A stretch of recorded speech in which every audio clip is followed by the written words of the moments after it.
खोल दो पंख मेरे, खोल दो पंख मेरे, कहता है परिंदा, अभी और उड़ान बाकी है, जमीन नहीं है मंजिल मेरी, अभी पूरा आसमान बाकी है। तो हेलो दोस्तों, कैसे हैं आप लोग? चलिए आज लेकर के चलते हैं सिंधु घाटी सभ्यता से जो है शुरू करते हैं आपको जो है क्वेश्चन, और लेकर के चलते हैं मौर्यकालीन तक, और जैन धर्म, बौद्ध धर्म, वेद सभी जो है संबंधित लगभग मोस्ट जो है 10 क्वेश्चन आज आपको कराएंगे। तो चलिए हमारे साथ अंत तक लगे रहें। देखिए पहला है, सिंधु घाटी सभ्यता के निम्नलिखित स्थानों में से कौन सा स्थान सिंधु नदी के किनारे पर स्थित था? तो जो है देखिए लोथल, मोहनजोदड़ो, कालीबंगा, हड़प्पा। तो यह जो है सिंधु घाटी सभ्यता के निम्नलिखित स्थानों में से ये जो कौन सा स्थान सिंधु नदी किनारे, तो जो है मोहनजोदड़ो सिंधु नदी के किनारे स्थित था। कौन? मोहनजोदड़ो जो है कहाँ स्थित था? तो यह जो है सिंधु नदी के किनारे स्थित था। सिंध प्रांत के जो है यह पाकिस्तान के सिंध प्रांत के लड़काना जिले में जो है था। सिंधु नदी के दाहिने तट पर स्थित है यह।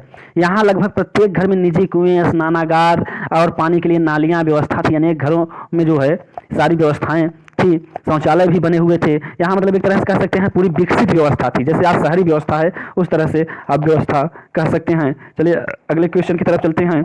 मोहनजोदड़ो का स्थानीय नाम क्या था? तो मोहनजोदड़ो का देखिए रेगिस्तान का टीला, नदी मुख भूमि का टीला, मृतकों का टीला, जीवन का टीला। तो इसका जो है जो राइट आंसर होगा दोस्तों वह होगा जो है मृतकों का टीला। यह होगा मृतकों का टीला। इसे जो है मृतकों का टीला इसलिए कहा गया कि मोहनजोदड़ो, जिसका जो है सिंधी भाषा में अर्थ होता है मृतकों का टीला, यह सिंधी भाषा है मृतकों का टीला। ठीक, और इसकी खोज सर्वप्रथम 1922 में राखाल दास बनर्जी ने की, तथा इसके पुरातात्विक महत्व को और ध्यान भी आकर्षित किया जाता है। चलिए अगले क्वेश्चन की तरफ चलते हैं। क्वेश्चन नंबर 3, वैदिक लोगों द्वारा किस धातु का प्रयोग पहले किया गया था? तो चांदी, सोना, लोहा, तांबा। तो जो है यह इसका राइट आंसर हो जाएगा दोस्तों, इसका राइट आंसर हो जाएगा तांबा। इसका राइट आंसर हो जाएगा तांबा। तांबा का जो है सर्वप्रथम प्रयोग किया गया था। ऋग्वैदिक लोगों द्वारा सर्वप्रथम तांबे का ही प्रयोग किया गया था। ऋग्वेद में अयस नामक धातु का उल्लेख है, किंतु इसकी पहचान संदिग्ध है। कुछ विद्वान इसे क्या कहते हैं? तांबा या कांसा या लोहा बताते हैं, किंतु ऋग्वैदिक आर्य लोहे से परिचित नहीं थे। चलिए अगले क्वेश्चन की तरफ चलते हैं। तो चौथा नंबर क्वेश्चन है, वेद शब्द का अर्थ है।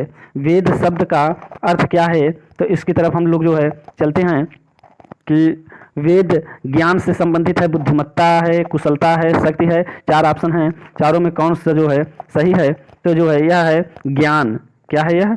ज्ञान से संबंधित है, ज्ञान। ए ऑप्शन सही है। वेद शब्द का अर्थ होता है ज्ञान। तो चलिए हम जो है अगले क्वेश्चन की तरफ चलते हैं। 5वें नंबर क्वेश्चन की तरफ चलते हैं। गौतम बुद्धा का जन्म स्थान किसके द्वारा अंकित किया जाता है? तो देखिए अशोक मौर्य का रुमनदेही स्तंभ, मूर्ति, बौद्ध मठ, पीपल वृक्ष।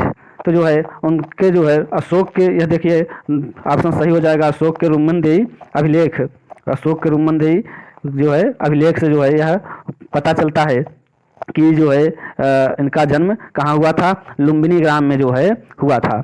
लुम्बिनी ग्राम में हुआ था। और इनका जन्म कब हुआ था? 563 ईस्वी पूर्व में हुआ था। ठीक, तो चलिए अगले क्वेश्चन की तरफ चलते हैं। 6ठा नंबर क्वेश्चन है, प्रथम बौद्ध परिषद कहाँ आयोजित की गई थी?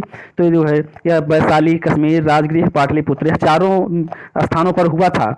लेकिन प्रथम कहाँ हुआ था? तो इसका जो है राइट आंसर हो जाएगा राजगृह। इसका राइट आंसर हो जाएगा राजगृह। दोस्तों पहला बौद्ध संगीत राजगृह में हुआ था। दूसरा बौद्ध बौद्ध संगीत कहाँ हुआ था? वैशाली में हुआ था। तीसरा बौद्ध संगीत जो है पाटलिपुत्र में हुआ था। तीसरा बौद्ध संगीत पाटलिपुत्र में हुआ था। चौथा बौद्ध संगीत कश्मीर में हुआ था। चौथा बौद्ध संगीत, इसका मैं ट्रिक एक बनाया था जो है रावय पाकू, कुंडलवन कश्मीर में हुआ था। तो पाकू, रावय पाकू, अकाक, अजात शत्रु, कालाशोक, अशोक और कनिष्क, तो इनके जो है शासनकाल में हुआ था। चलिए आगे चलते हैं अगले नंबर क्वेश्चन में। 7वां है, वर्धमान महावीर ने परिनिर्वाण, यहाँ पर होना चाहिए परिनिर्वाण, यहाँ पर मिसप्रिंट हुआ है, परिनिर्वाण होना चाहिए। तो चलिए यहाँ पर हम देखते हैं कि परिनिर्वाण जो है कहाँ प्राप्त हुआ था? तो पावापुरी, सारनाथ, वैशाली, श्रवण बेलगोला। तो इनका जो है जो परिनिर्वाण प्राप्त हुआ था यह पावापुरी में हुआ था। कहाँ हुआ था? पावापुरी में हुआ था। पावापुरी कहाँ पर जो है यह पावापुरी कहाँ पर स्थित है? तो यह जो है आप देखेंगे कि पावापुरी जो है मल्ल महाजनपद की राजधानी थी, पावा या पावापुरी, वहीं पर जो है बिहार राज्य के जो है नालंदा जिले में स्थित है यह जो है, ठीक, वहीं पर इनको जो है परिनिर्वाण प्राप्त हुआ था, किनको, महावीर को।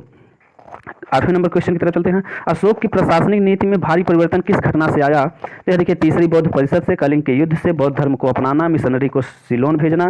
देखिए चारों संबंधित तो है, लेकिन किस जो है घटना से संबंधित है, कौन सी ऐसी घटना घटी? तो कलिंग का युद्ध, जो कलिंग का युद्ध था बहुत भीषण युद्ध था दोस्तों, इसमें जो है बहुत से लोगों की जो है जानें चली गई थी, तो यह बहुत भीषण युद्ध था इतिहास में।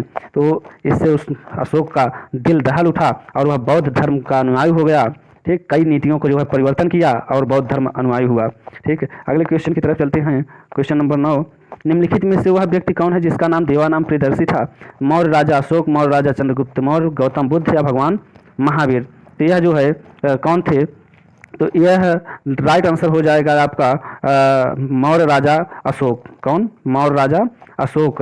यह जो है क्या किए थे? देवा नाम के जो है से प्रसिद्ध थे। कौन? देवा नाम से प्रसिद्ध थे मौर्य सम्राट अशोक। इनके जो है अभिलेख से यह जो है पता चलता है कि जो है यह सभी के प्रिय हो गए थे। उनका अशोक नाम कहाँ मिलता है? पुराणों में। इनका अशोक नाम कहाँ मिलता है? पुराणों में। अब अशोक को वर्धन भी कहा गया है। अशोक को क्या कहा गया है? वर्धन भी कहा गया है। चलिए 10वें नंबर क्वेश्चन की तरफ चलते हैं। 10वें नंबर क्वेश्चन है, निम्नलिखित में से कौन सा अन्न, यहाँ पर अन्न होना चाहिए, अन्य हो गया है, अन्न होना चाहिए, तो कौन सा अन्न मनुष्य द्वारा सबसे पहले प्रयोग किया गया? जैसे पहला है जौ, यव, चावल, राई, गेहूं। तो मनुष्य द्वारा सबसे पहले कौन सा जो है प्रयोग किया गया? तो इसको जो है आप लोग देखेंगे तो सबसे पहले जो है जौ का प्रयोग किया गया। सबसे पहले किसका प्रयोग किया गया? जौ का प्रयोग किया गया। सर्वप्रथम जो है साक्ष्य किसका मिलता है? जौ का मिलता है। तो अब मैं एक जो है क्वेश्चन आप लोगों के सामने रख रहा हूँ, उसको जो है ज़रूर आप लोग कमेंट बॉक्स में देने की कोशिश करेंगे। जैन साहित्य को क्या कहते हैं? जैन साहित्य को क्या कहते हैं? तो चलिए हम आशा करते हैं आपको यह वीडियो अच्छी लगी होगी और आप लोग ज़्यादा से ज़्यादा लाइक करें, कमेंट करें, शेयर करें और हमारे चैनल को सब्सक्राइब न किए हो तो सब्सक्राइब कर लें, ताकि इस तरह की वीडियो मैं प्रतिदिन 2 वीडियो 3 वीडियो डाल रहा हूँ, आपको जो है मिलता रहे और नोटिफिकेशन प्राप्त होता रहे जब भी मैं कोई वीडियो डालूँ। तो चलिए दोस्तों, आज बस इतना ही। अगले वीडियो में पुनः मिलते हैं। धन्यवाद।